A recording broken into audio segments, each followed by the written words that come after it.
안녕하세요. 저는 30대 후반의 여자입니다. 저는 평소에 욕심부리지 않고 착하게 살아야 한다고 생각하는 사람이에요. 돌아가신 부모님이 그렇게 가르치셨고, 저도 한평생을 그런 생각으로 살아왔습니다. 그리고 그 생각이 옳다고 확신하게 된 사연이 있어서 오늘 들려드리고 싶습니다. 저는 부모님을 일찍 여의고 다른 형제도 없이 자랐습니다. 그 덕에 성인이 될 때까지 친척 집을 전전하며 다녔어요. 하지만 언제까지고 친척 어른들의 도움을 받을 수 없다고 생각했습니다. 저는 경제적으로 자유로워졌으면 하고 바랐고, 다른 사람에게 의지하지 않고 저 혼자 힘으로 살아가고 싶었거든요. 저를 맡아주신 큰아버지 댁의 사정이 좋지 않아지던 것도 한몫했습니다. 큰아버지와 큰어머니는 저를 무척 아껴주셨고, 사촌 언니들도 저를 예뻐해줬지만 제가 군 식구라는 건 달라지지 않잖아요. 그래서 더 죄송했어요. 저를 돌봐주시느라 큰아버지 내외는 고생을 많이 하셨습니다. 그래서 고등학교를 졸업한 직후 독립하고 싶어 바로 취업 전선에 뛰어들었습니다. 아무것도 모르는 20살짜리가 좋은 회사를 만나는 건 참 어려운 일이었어요. 아무것도 모르고 들어간 첫 직장에서는 자기 잘난 줄만 알고 사람 무시하는 사수를 잘못 만나서 고생만 잔뜩 했습니다. 온갖 잡일을 시키다 못해 자기 일까지 떠넘기면서 저더러 일을 제대로 못하는 무능력자라고 바로 앞에서 면박을 주는 사람이었어요. 그 사람을 도저히 버티다 못해 그만둘 수밖에 없었습니다. 그 다음으로 들어간 두 번째 회사에서는 좋은 사수를 만났습니다. 제게도 잘해주고 일도 잘 가르쳐줬죠. 하지만 거기서도 문제는 있었습니다. 회사 자체의 경영 사정이 좋지 않아 어느 순간부터 월급을 제대로 받지 못했거든요. 월급이 다달이 밀리니 저의 생활도 어려워져서 그만둘 수밖에 없었습니다. 그렇게 세 번째 회사에 들어갔어요. 그 회사는 첫 번째 회사나 두 번째 회사와 달랐습니다. 못된 사수도 없었고 급여가 밀리지도 않았어요.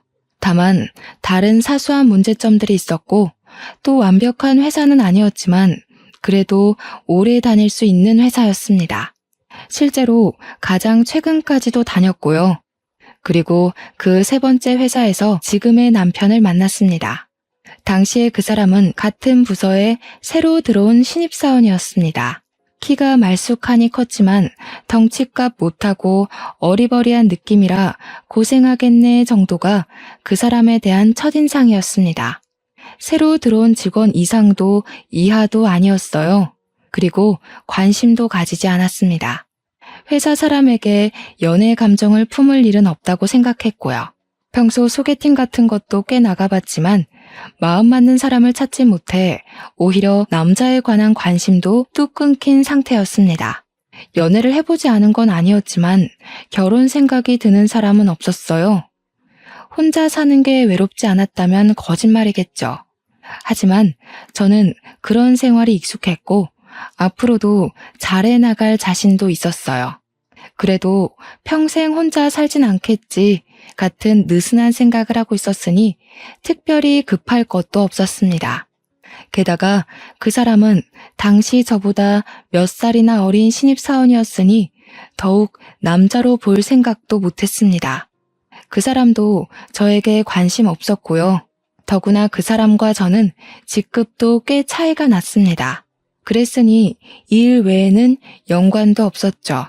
그렇다고 다른 접점을 만들 생각도 없었습니다. 회사 동료일 뿐이었어요. 딱 그 정도의 관계였습니다. 그러던 어느 날 저와 그 사람의 관계가 달라졌습니다. 그 사람이 들어온 후 회식이 있던 날이었어요. 신입사원 환영회를 겸한 회식이어서 그 사람은 자연스럽게 회식의 주인공처럼 돼버렸습니다. 회사에는 남 술 먹이기 좋아하는 사람들이 꽤 많았는데 안타깝게도 그 사람의 사수부터 시작해 주위에 있는 상사들이 죄다 그런 사람들이었습니다. 나쁜 사람들은 아니지만 술 마실 때는 피하고 싶은 사람들 말이에요. 그 사람은 그걸 알 리도 없었을 테고 또 알았다고 하더라도 피할 수 없었을 거예요. 그래서 주는 족족 받아 마시고 말았습니다. 제가 어느 순간 보니 그 사람이 벌써 테이블에 이마를 박은 채더라고요. 회식을 시작한 지 얼마 되지도 않았는데 몸을 가누지 못할 정도로 취한 걸 보자니 안쓰러운 마음이 드는 한편 좋은 생각이 떠올랐습니다. 마침 저는 회식을 그다지 좋아하지 않았고 그날은 특히 몸도 좋지 않았어요. 그래서 적당히 빠져나갈 생각을 하던 중에 그 사람이 보인 겁니다. 저는 그 사람을 데리고 밖으로 나왔어요. 아무래도 신입이 많이 취한 것 같으니 이대로 둘 수 없지 않으냐, 데려가서 택시를 태워보내겠다, 그런 말을 하면서요. 다른 사람들은 부어라 마셔라 하고 있기에 바빠서 제가 그 사람을 데려다 주든 말든 신경 쓰지 않는 것 같았습니다. 실제로도 그다지 신경 쓰지 않았을 테고요. 저는 술이 떡이 된 그 사람을 데리고 밖으로 나와 편의점으로 향했습니다. 편의점 바깥에 있는 의자에 대충 앉혀두고 숙취 해소제를 사서 들려주었어요. 그때까지도 그 사람은 딱히 정신을 차린 것 같지 않아 보였고 저는 택시를 불러 그 사람을 태워보냈습니다. 다행히 자기 집 주소를 부를 줄은 알더라고요. 그리고 그 다음부터 그 사람이 제 앞에 알짱대기 시작했습니다. 틈만 나면 말을 걸고 커피를 사주고 같이 식사하자고 하는 등 관심을 끌려는 게 분명해 보였어요. 거기에 태도는 어찌나 사근사근한지 봄바람이 따로 없었습니다. 하지만 저는 그 사람에게 관심이 없었고 애둘러 거절하고 최대한 무시했습니다. 그런데도 그 사람은 제 마음을 얻기 위해 끈질기게 굴었어요. 그 노력 덕에 저는 그 사람을 조금씩 마음에 담게 되었습니다. 그걸 안 그 사람도 더 열심히 제게 잘해줬고요. 그러다 보니 어느 순간 정신을 차렸을 때는 그 사람과 단둘이 레스토랑에서 식사하며 고백받고 있었더군요. 그 사람은 끈질기고 또 다정한 사람이었습니다. 단순히 끈질기기만 했던 사람이었다면 끝까지 무시했을 텐데 다정하게까지 구니 속절없이 마음이 녹아버린 거예요. 게다가 저보다 몇 살은 연하라 의지가 되지도 않을 거로 생각했는데 알면 알수록 의지가 되는 사람이더군요. 저는 그렇게 그 사람과 연애를 하게 되었습니다. 저는 결국 이 사람이 아니면 안 되겠다는 생각이 들었고 마침내 결혼하게 되었습니다. 물론 결혼에 꼴이 나기까지 마냥 순탄하진 않았습니다. 처음 인사드리는 자리에서 시부모님이 저를 탐탁치 않게 여기는 걸 알았거든요. 시부모님은 저를 반대하셨습니다. 제가 그 사람보다 나이가 많고 부모님도 없는 데다가 학력도 그다지 좋지 않아서 마음에 들지 않는 것 같았어요. 저는 사실 저를 마음에 들어 하실 거라는 생각을 그다지 하지 않았습니다. 그래서 마음의 준비를 단단하게 하고 갔기 때문에 크게 상심하진 않았죠. 그래서였을까요? 저는 그때 시부모님이 저를 마음에 들어 하지 않으시는 것보다도 인사를 하러 간 자리에서 뵌 그 사람의 아버지가 제가 다니는 회사의 사장님이라는 사실에 더 놀랐습니다. 남자친구가 알고 보니 남편은 사장님의 아들로 장차 회사를 물려받을 생각으로 입사했다니 드라마에서나 나올 법한 사실에 놀라지 않을 수 없었어요.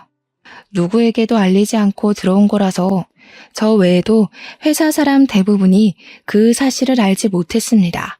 평소 그 사람이 워낙 소탈하게 굴기도 했고요. 어쨌든 저를 마음에 들어하지 않는 시부모님을 설득한 건 남편의 꾸준한 설득과 저의 노력이었습니다.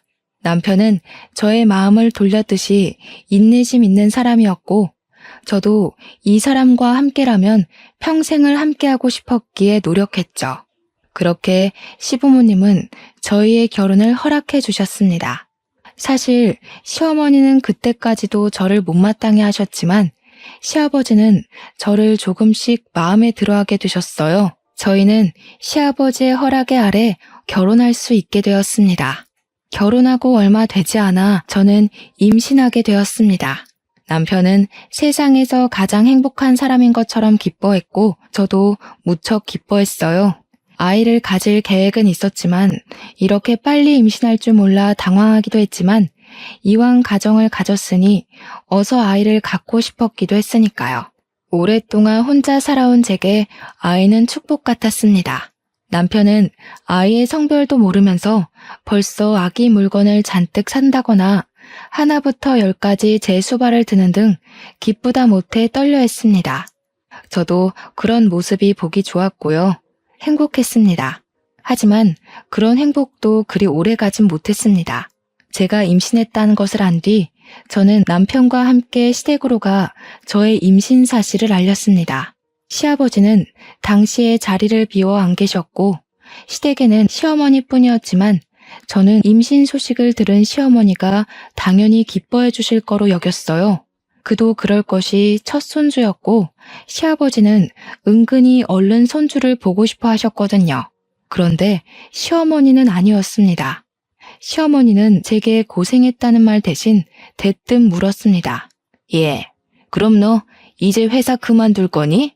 아니요, 회사는 계속 다닐 생각이에요. 아이를 낳은 후에는 육아휴직을 쓰려고요. 시어머니 얼굴이 뭔가 마음에 들지 않는 것 같았습니다. 예상했던 상황이 아니었어요. 시어머니는 못마땅한지 대놓고 얼굴을 찡그리고 있었죠. 분위기가 이상하게 돌아갔습니다. 저와 남편이 아무 말도 하지 못하고 긴장하고 있자 시어머니는 말했습니다. 예, 들어봐라. 네가 일을 그만두지 않으면 낳은 애는 결국 내가 보게 될 텐데 나는 애 봐주기 싫다. 가뜩이나 나이 많은 며느리가 낳은 애잖니? 어머님, 무슨 말을 그렇게 하세요? 제 나이가 무슨 상관이에요? 무슨 상관이냐니? 몰라서 그래? 가뜩이나 나이 많은 며느리 노사 나면 어차피 애도 변변치 못할 게 분명한데 대체 내가 왜 골병 들어가며 애를 봐줘야 하니? 어차피 제대로 된 애도 아닐 텐데 굳이 낳을 필요 없다. 그냥 지워버려. 아직 네 아버지는 모르시니 굳이 알릴 필요도 없다. 저는 시어머니의 그 충격적인 말에 순간 아무 말도 하지 못했습니다. 노산이라고 애를 지우라고 하다니요. 축하해주진 못할 망정 그런 얘기를 하는 것에 남편 역시 황당함에 바로 입 열지 못하다가 뒤늦게 그게 대체 무슨 말이냐고 시어머니에게 대들었죠. 시어머니는 남편의 반응에 오히려 역정을 냈습니다. 시끄러워. 기껏 너희를 위해 한 말인데 뭐가 그렇게 마음에 안 들어? 더 얘기하기 싫으니 나가. 길로 저와 남편은 시댁 밖으로 쫓겨났습니다. 저는 이 상황이 너무 이해가 가지 않았습니다. 게다가 서운하고 서럽다는 걸 토로할 친정엄마도 계시지 않아 더 그랬습니다. 남편은 어머니가 마음에도 없는 소리를 하신 것일 거라며 너무 마음에 담아두지 말라고 저를 달랬습니다. 하지만 정말 마음에 없는 소리를 하신 걸까요? 저는 알 수 없었습니다. 그래도 진심으로 말씀하신 거라고는 생각하고 싶지 않았어요. 차라리 저를 이전부터 마음에 들어하지 않으셨으니 그냥 기분 나쁜 일이 있어서 공연히 제게 쏘아붙이신 거로 생각하고 싶었어요. 그로부터 며칠이 지났습니다. 저는 마음을 좀 가다듬었고 진정한 상태였어요. 언제까지고 마음에 품고 있어봤자 시어머니가 미워질 테고 아이의 태교에도 좋지 않을 거라는 생각이 들어 좋게 생각하려고 노력했습니다. 물론 아무리 빈말이라도 아이를 지우라는 충격적인 말은 쉽게 받아들이진 못했지만 시어머니도 많이 놀라서 그런 말씀을 하신 걸 거라고 애써 자신을 다독였어요. 게다가 뒤늦게 저의 임신 사실을 안 시아버지께서는 몹시 기뻐하셨기 때문에 마음이 달래졌어요. 시어머니가 저에게 하셨던 폭언은 말씀드리지 못했지만 시아버지가 기뻐하시니 괜찮다는 생각이 들었습니다. 하지만 저는 그걸 그냥 넘어가선 안 됐습니다. 저는 기분 전환을 할 겸 마침 친구들이 불러서 밖으로 나갔습니다. 결혼 이후 한동안 보지 못했던 친구들이라 한껏 즐거운 마음이 들었죠. 오랜만에 만난 친구들은 제 임신 사실을 듣더니 깜짝 놀라면서 축하해줬습니다. 그에 내내 서운했던 제 마음이 조금 더 나아졌습니다. 저는 친구들과 그간 지낸 이야기들을 하며 한창 수다를 떨었습니다. 결혼한 이후로 거의 만나지 못한 친구들이라 정말 즐거운 시간이었어요. 저와 친구들은 어지간히 근황을 얘기한 후에는 밥을 먹기 위해 레스토랑으로 향했습니다. 분위기가 좋고 맛있는 음식을 하는 곳이었어요. 몇 번 와본 적도 있었고 결혼 전에 남편이 고백했던 장소이기도 했어요. 그때의 추억을 새록새록 떠올리며 친구들과 앉아 얘기하는데 친구 중 한 명이 뭔가를 발견했습니다. 혜선아, 저기 저 사람 어디서 많이 본 것 같은데 네 남편 아니야? 제 남편이란 말에 저는 몸을 돌려 친구가 가리킨 곳을 봤습니다. 조금 떨어진 자리였지만 그래도 얼굴을 알아보는 데는 어렵지 않은 거리였어요. 그곳엔 시어머니를 만나러 간다던 남편이 있었고 어떤 여자가 맞은편에 앉아 있었습니다. 업무상 미팅이라고 하기엔 장소가 이상했어요. 분위기가 좋은 레스토랑이긴 했지만 이곳은 데이트나 모임 같은 걸 하기에 좋은 곳이지 공적인 일을 하기엔 어울리지 않았거든요. 게다가 여자의 옷차림은 더 이상했습니다. 꼭 선을 보러 나온 사람 같이 한껏 꾸미고 있었거든요. 친구들은 뭔가 심상찮은 일이라는 걸 깨닫고 제 눈치를 보며 조용히 입을 다물었습니다. 저는 그 상황이 바로 파악이 되지 않았죠. 그리고 제가 어떤 반응을 보이기 전에 저편에서 보이는 남편이 벌떡 일어났습니다. 남편은 지금 이게 무슨 짓이냐고 불같이 화를 내면서 그대로 자리를 박차고 나갔습니다. 저는 친구들에게 양해를 구하고 바로 자리에서 일어나 그 길로 남편을 쫓아나갔습니다. 남편은 뒤따라 나온 저를 보더니 당황한 얼굴이었고 동시에 화가 난 표정이었습니다. 그렇지만 남편은 제게 화를 내지 않았어요. 제게 화가 난 게 아니었으니까요. 당신 오늘 친구들 만난다더니 여기서 만났어? 응, 여기서 만나기로 했었어. 여기 분위기도 좋고 괜찮잖아. 근데 당신이 보여서 따라 나온 거야. 조금 이따 들어가 봐야 해. 그런데 아까는 누구였어? 일 때문에 만난 사람이야? 남편은 잠시 아무 말이 없다가 곧 한숨을 푹 내쉬었습니다. 당신이 오해하지 말고 들었으면 좋겠어. 당신한테 말했다시피 난 어머니가 부르셔서 나왔어. 갑자기 소개해줄 사람이 있다길래 나왔는데 저 여자 혼자 있더라고. 나는 저 여자가 누군지도 몰랐어. 근데 얘기를 들어보니 어머니가 멋대로 내 선자리를 마련하셨대. 그렇지만 오해하지 마. 절대로 당신이 걱정할 상황 만들지 않을 테니까. 충격적이었습니다. 이미 결혼한 사람에게 선자리라뇨. 황당한 한편 화가 치밀었습니다. 제게 아이를 지으러 간 시어머니가 이번엔 남편에게 선자리를 마련해 준 겁니다. 도무지 이해도 안 가고 이해하고 싶지도 않았습니다. 시어머니의 이런 행동은 저를 존중하지 않는 거였고 저를 며느리라고 생각이나 하는지 의심스러웠습니다. 시어머니가 결혼 후에도 저를 탐탁지 않아 한다는 건 알고 있었어요. 하지만 고부 갈등은 흔한 거라고 들었습니다. 당장 제 친구들만 하더라도 시어머니와 사이가 처음부터 가깝지는 않았다고 했고 저는 천천히 시간을 들여 시어머니의 마음에 드는 며느리가 되고 싶었습니다. 전혀 서로를 모르던 사람들이 친해지려면 시간이 걸리잖아요. 저는 그런 거라고 생각했어요. 하지만 시어머니는 그럴 생각이 없었던 모양입니다. 저는 기가 막혀서 그 길로 시어머니에게 따지러 갔습니다.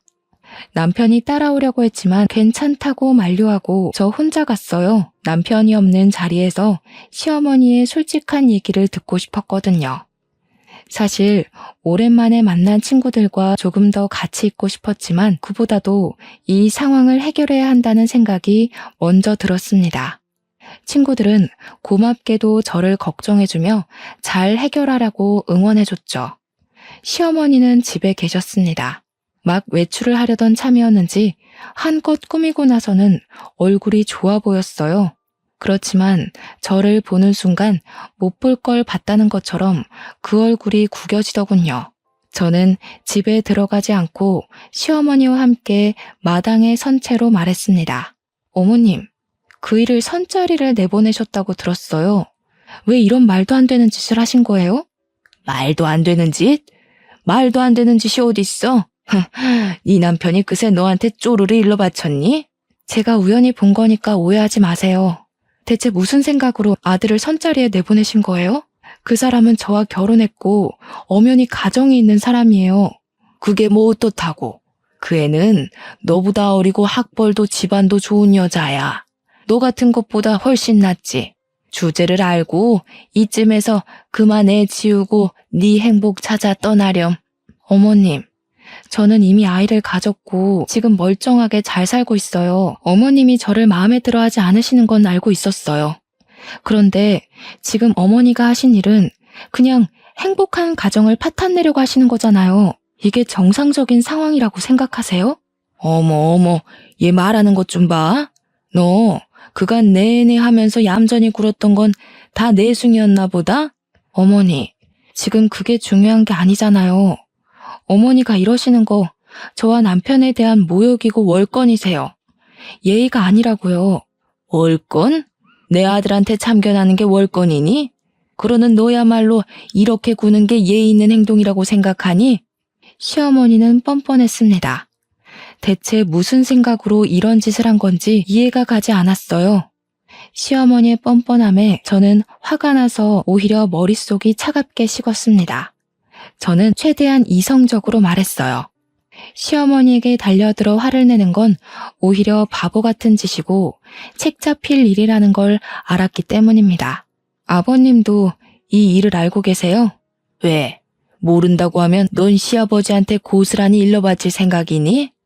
아버님도 이 사실을 알고 계셔야 한다고 생각하는데요. 어머님 말씀대로라면 아버님께서도 저희 일에 참견하는 게 맞다고 생각해요. 네 시아버지 안 그래도 혈압이 있으신데 놀라서 쓰러지게 할 거야? 책 잡히지 않으려고 노력했지만 시어머니는 보통 사람의 반응이 아니었습니다. 그래도 이 사실이 시아버지가 놀랄 만한 사실이라는 것 정도는 아는 모양이었죠. 그런데도 뻔뻔하게 나오더군요. 그렇지만 저는 거기서 시아버지에게 말할 거라고 으름장을 놓지는 못했습니다. 시아버지는 최근에 혈압 때문에 병원을 자주 오가고 계셨고 조심해야 한다는 소견이 있었거든요. 시어머니의 이런 짓들을 알렸다가는 충격받으실 게 분명했어요. 건강에도 아무런 도움이 될 것 같지 않았죠. 그래서 저는 시어머니의 만행을 시아버지에게 알리고 싶은 생각이 굴뚝 같았지만 참을 수밖에 없었습니다. 하지만 이 일을 언제까지고 두고 봐야 한다고는 생각하지 않았습니다. 남편이나 아이를 위해서라도 해결해야 할 문제였어요. 다만 어떻게 하면 좋을지 바로 생각나지 않아서 고민해야 했습니다. 그리고 다음날 더 기막힌 일이 있었습니다.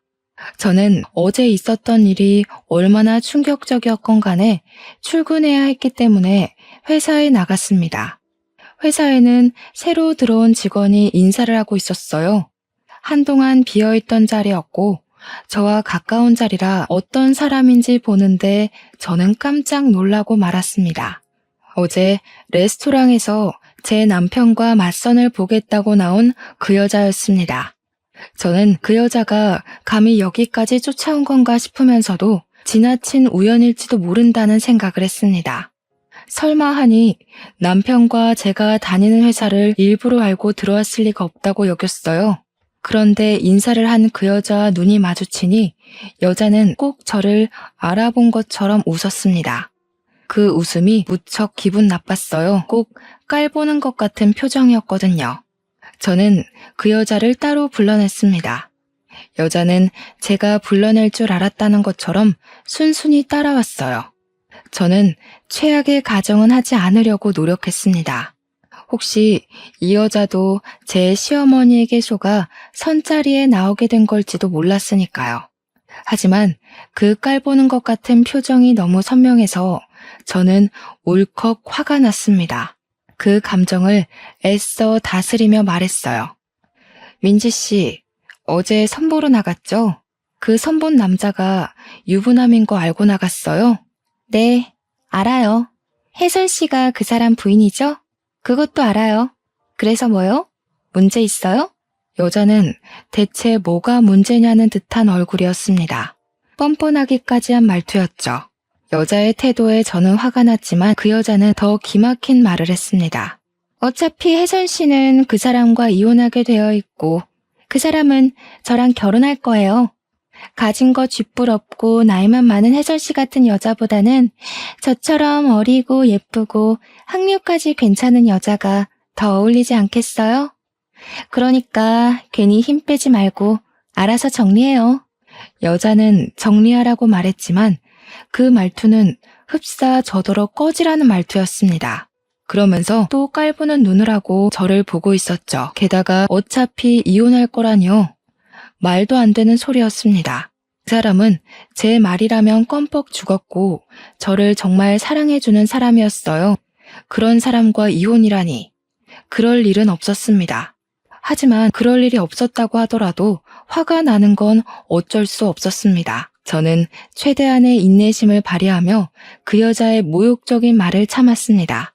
머리채를 쥐어뜯어주고 싶었지만 여기는 회사였고 저는 아이를 가진 사람이라 몸을 조심해야 했으니까요. 민지 씨, 뭐 때문에 이러는지 모르겠는데 충고 하나 할게요. 이런 식으로 남의 남편을 빼앗아서 행복할 수 없을 거예요. 제 남편도 민지 씨 마음대로 되지 않을 거고요.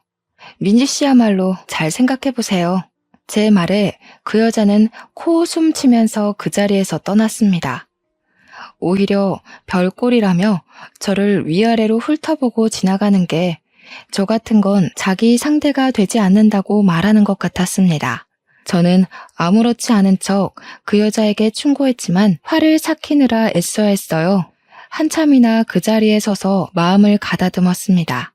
그리고 사무실에 돌아갔을 때 그 여자가 제 남편에게 치근덕대는 걸 봤습니다. 남편은 당연히 여자를 알아봤지만 처음 보는 사람인 양 굴었어요. 오히려 냉랭하게 대하면서 그 여자를 상대해주지도 않았습니다. 그런데도 그 여자는 자꾸만 남편에게 치근덕댔어요. 한 번은 이런 적이 있었습니다. 회사 사무실은 그리 작진 않았지만 아주 크지도 않아서 남편과 제 자리는 조금 떨어져 있어도 무슨 얘기를 하는지 잘 들리는 거리였습니다. 그래서 이따금 업무를 도와주거나 도움받거나 하는 일도 많았고요. 그게 아니더라도 짧게 대화하기에 나쁘지 않은 정도였습니다. 그리고 그 여자, 맞선 년은 저와 가까운 자리였습니다. 남편과는 꽤 먼 자리라 그 여자는 처음 자리를 배정받았을 때 혼잣말로 불평하는 걸 들은 적 있어요. 저는 그게 꽤 마음에 들었습니다. 맞선녀가 조금이라도 남편과 멀어지길 바라기도 했고요. 그러던 중 그 여자의 사수가 잠시 출장으로 자리를 비웠을 때였습니다. 그 여자는 업무에 대해 잘 모르는 게 있었는지 아니면 일부러 핑계거리를 만든 건지 모르겠지만 자리에서 일어나 남편에게로 가서 업무에 관해 묻는 게 아니겠어요? 저는 기가 막혔죠. 그 여자와 남편의 자리 간격은 꽤 멀었는데도 일부러 남편에게 간 건 사실 치근덕거리기 위한 핑계라는 생각이 들었습니다. 게다가 묻는 업무 내용은 저나 근처에 있는 다른 직원에게 물으면 더 쉽게 해결할 수 있는 내용이었어요. 그런데도 남편에게 묻다니 그간 그 여자의 태도는 노골적이었습니다. 사무실 사람들도 그 여자가 남편에게 치근덕댄다는 걸 알 정도로요. 이번에도 마찬가지였고 이런 적이 몇 번이나 있었어요. 사무실 직원들은 저와 남편이 부부 사이라는 걸 잘 알고 있었기 때문에 맞선녀가 남편에게 치근덕거릴 때마다 저와 남편의 눈치를 보곤 했습니다. 제가 있는데도 그런 태도를 보이는 여자를 보며 제가 다 부끄러웠습니다. 다른 직원들도 저희의 눈치를 보고 있는 게 훤하게 느껴졌어요. 하지만 그 뻔뻔한 여자는 애교 섞인 목소리로 코맹맹이 소리까지 내며 가르쳐달라고 거의 매달리고 있었습니다. 남편의 표정은 정말 질린 얼굴이었어요.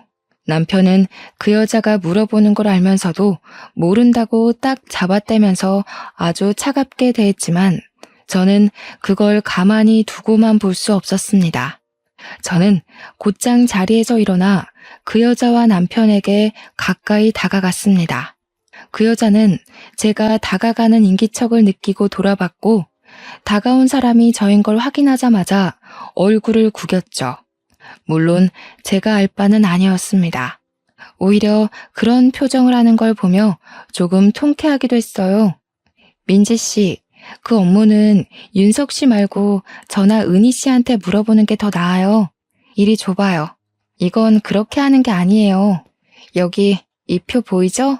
여기랑 비교하면서 봐야 해요. 저는 아무렇지도 않은 척 맞선녀가 가져간 서류를 보며 가르쳐주기 시작했습니다. 더는 질문할 내용도 없이 어린애가 이해할 수 있을 만큼 쉽게요. 그렇게 상세히 가르쳐주자 그 여자는 완전히 똥 씹은 표정이 되어 저는 고맙다는 말도 없이 획 돌아섰습니다. 잔뜩 불만스러운 태도로 자리로 돌아가는 꼴이 보기 좋았어요. 하지만 항상 이렇게 제가 이기는 날만 있는 건 아니었습니다. 그 여자는 제가 나설 틈도 없이 남편에게 들러붙어 있는 게 대부분이었거든요. 남편이 싫은 내색을 보이고 다른 직원들이 눈치 주는데도 모르는 척 아랑곳하지 않는 뻔뻔한 여자였습니다. 신경이 예민해질 대로 예민해진 저는 남편과 그 여자가 둘만 남는 상황이 없도록 최대한 사무실에 붙어 있었습니다. 남편을 못 믿는 건 아니었어요. 남편은 가정에 충실한 사람이었고 제 믿음을 저버리는 사람이 아니었으니까요. 다만 그 여자가 문제였습니다. 아무리 남편을 믿는다고 해도 그 여자가 남편에게 붙어있는 꼴은 정말 두고 볼 수 없었어요. 그 여자는 남편의 냉대에도 굴하지 않았습니다. 그걸 보며 저는 극심한 스트레스를 받았고 점점 지쳐갔어요. 그 여자가 정말 미웠습니다. 하지만 어쩔 도리가 없었어요. 그 여자는 남편에게 치근덕거리는 것 외엔 업무를 곧잘 해내서 회사에서 잘못한 적이 없었습니다. 그런 갑갑한 날들이 이어졌습니다. 그리고 어느 날 퇴근하는 길이었습니다. 평소라면 남편과 같이 퇴근하지만 그날은 남편이 야근해서 저 먼저 퇴근했어요. 다른 때 같았으면 야근하는 남편에게 착 붙어서 야근을 자처했을 맞선녀도 그날은 무슨 바람이 불었는지 일찍 퇴근했습니다. 하지만 저는 곧장 집으로 가지는 않았습니다. 시아버지가 시댁에 잠시 들르라고 하셨거든요. 사실 시어머니와 마주치고 싶지 않아 가고 싶지 않았지만 시아버지의 말씀이시니 가기 싫어도 갔습니다. 시어머니와 마주치면 또 무슨 소리를 하실지 두렵기도 했지만 제가 겁먹을 필요도 없다는 생각으로 마음을 단단히 먹었어요. 이렇게 된 이상 차라리 마주치길 바랐습니다. 시어머니가 맞선으로 밀어넣은 그 여자가 회사에 들어왔는데 그건 알고 계시는지도 따져 물을 생각이었거든요. 그렇게 마음을 다잡은 채로 시댁에 도착했습니다. 가까이 가보니 대문이 열려 있었어요. 저 온다고 시아버지께서 미리 열어두셨나 하며 대문 가까이 다가가는데 안쪽에서 소리가 들렸습니다. 시어머니였어요. 그런데 꼭 누군가와 얘기하는 것 같아 살그머니 안쪽을 들여다보니 그 맞선녀가 시어머니와 함께 마당 가운데의 대청마루에 사이좋게 앉아 있었습니다. 저는 깜짝 놀라서 안으로 들어가지 않고 몸을 숨겼습니다. 둘이 아는 사이라고 짐작하곤 있었지만 저렇게 사이 좋아 보일 줄은 몰랐습니다. 게다가 맞선녀가 찾아왔다는 것에 어이가 없어요. 여기가 어디라고 찾아온 건가 싶었죠. 저는 당장 튀어나가 맞선녀를 끌어내고 싶었지만 곧 시어머니와 맞선녀의 도란도란한 대화 소리가 들려왔습니다. 저는 무슨 생각에서인지 휴대폰의 녹음 기능을 켰어요. 엄마, 진짜야? 이제 진짜 이 집이 우리 집 되는 거야? 그 여자가 나간대?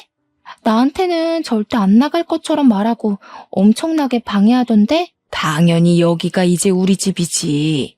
걔는 머지않아 떨어져 나갈 거야. 죗깎게 버틴다고 해도 뭐 얼마나 버티겠어. 무조건 버티는 게 이기는 거야. 임신했는데 떨어져 나갈까?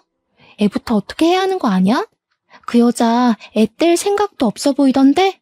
엄마가 다 알아서 할게. 예쁜 우리 딸 이제 결혼해서 회사 물려받으면 그때부터 인생 활짝 필 거야. 걱정 말렴. 넌 윤석이 마음에 들기만 하면 돼. 여차하면 너도 그 애의 아이를 가지면 되지 않겠어?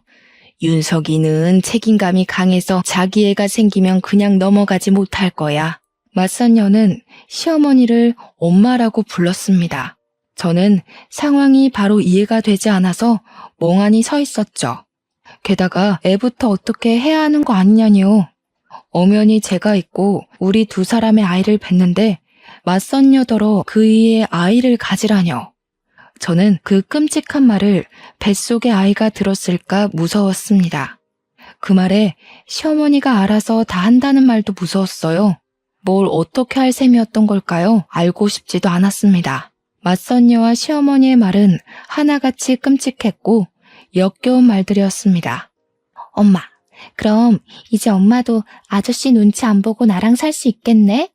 너무 좋다. 얘는 아저씨가 아니라 아버님이라고 해. 그리고 나는 이제 어머님이라고 불러야지. 네가 아무리 내 딸이라지만 앞으로는 내 며느리 될 거 아니니?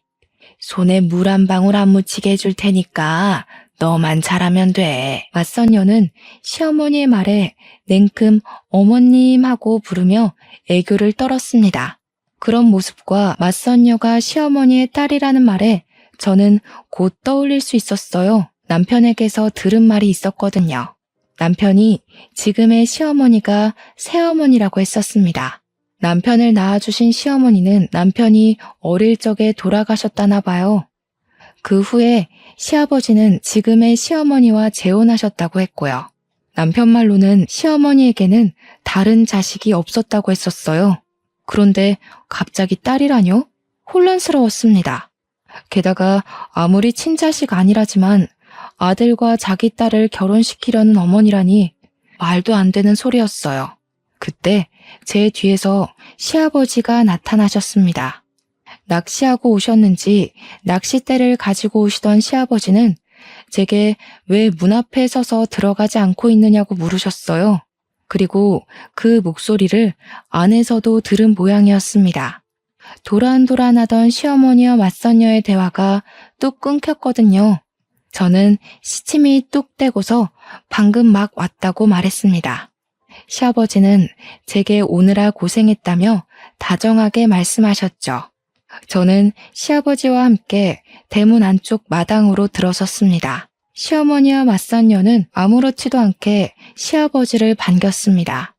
같이 들어온 저는 안중에도 없고 본 척도 하지 않더군요. 인사를 바라지도 않았지만 어처구니가 없었습니다. 시아버지는 맞선녀를 보고 누구냐고 물었어요. 그간 어찌나 잘 숨겨온 모양인지 시아버지는 그 여자가 누구인지 모르시는 것 같았습니다. 작지 않은 회사라 새로 들어온 직원을 알아보지 못하는 것도 이해가 가기도 했고요. 친구 딸이에요. 예전부터 저를 어찌나 잘 따르는지 자기 엄마처럼 대한다니까요. 오늘은 갑자기 저를 보고 싶다고 이렇게 찾아왔네요. 예, 민지야, 인사드리렴. 그 여자는 시어머니의 말이 쑥스럽다는 것처럼 수줍게 웃으며 시아버지께 인사드렸습니다. 그 모습은 저를 그렇게 업신여기고 깔보던 여자라고는 생각할 수 없을 정도로 얌전한 규수처럼 보였어요. 기가 막혔죠. 그 여자가 그간 저에게 해온 것들이 있는데요. 저는 더는 참아줄 생각이 들지 않았습니다. 그래서 시아버지께 말해버렸죠. 어머님, 그게 무슨 소리세요? 친구 딸이 아니라 어머님 딸이잖아요. 어떻게 어머님 딸을 남처럼 소개하세요? 민지 씨 서운하게. 제 말에 시어머니와 맞선녀의 표정이 구겨졌습니다. 시아버지는 제 말을 듣고서는 이게 다 무슨 소리냐고 물으셨죠. 시어머니와 여자도 무슨 헛소리냐고 했지만 저는 조용히 방금 녹음한 파일을 켰습니다.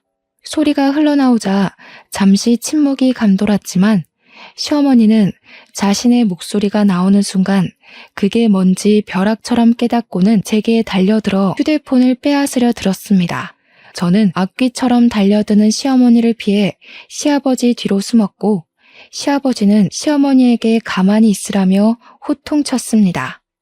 시어머니 창백하게 질린 채 몸을 움직이지 못하고 저를 노려보고 있었죠.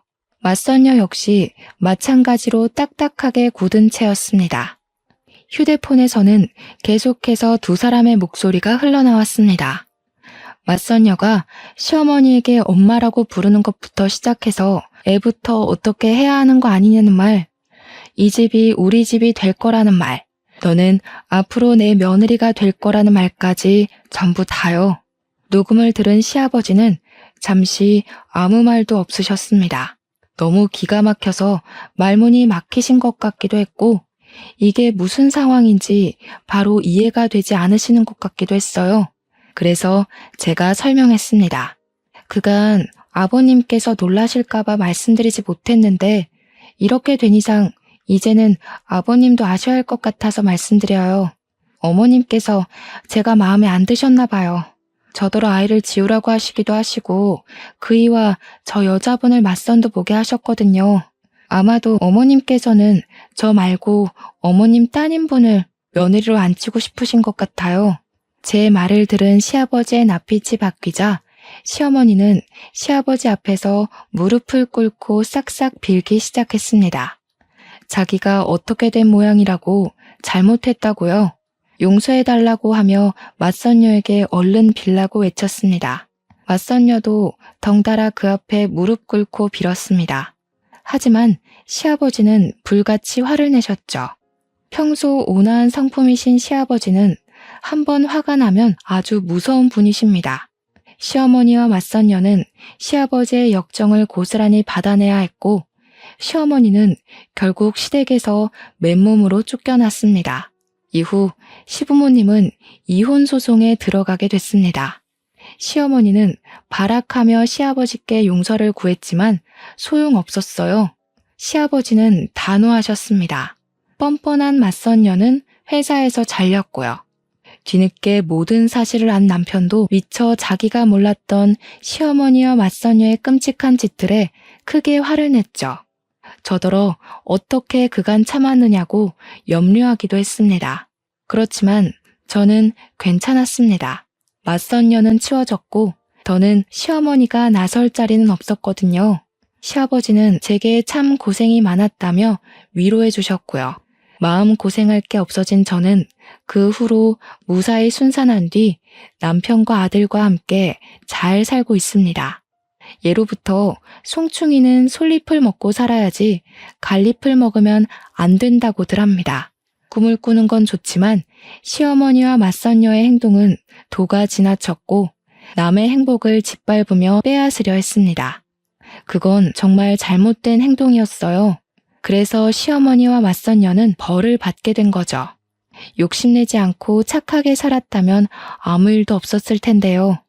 앞으로도 저는 욕심내지 않고 착하게 살아야겠다 마음먹게 된 교훈을 얻었네요. 아무튼 저의 긴 사연 들어주신 여러분 정말로 감사드립니다.